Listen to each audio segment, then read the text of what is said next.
আজকে আপনাদের সাথে দারুণ একটা টেকনিক শেয়ার করব, তা হচ্ছে কচুরলতি বা কচুর বই আমরা কিভাবে পরিষ্কার করব। আমি তো পরিষ্কার করি একটা ঝামা দিয়ে, থালা বাসন ধুই যেই ঝামা, সেই ঝামা দিয়ে পরিষ্কার করি।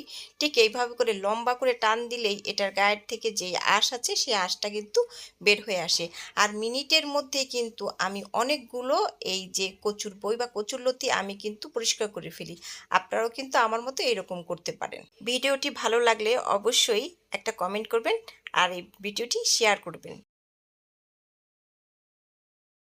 আজকে আপনাদের সাথে দারুণ একটা টেকনিক শেয়ার করব, তা হচ্ছে কচুরলতি বা কচুর বই আমরা কিভাবে পরিষ্কার করব। আমি তো পরিষ্কার করি একটা ঝামা দিয়ে, থালা বাসন ধুই যেই ঝামা, সেই ঝামা দিয়ে পরিষ্কার করি।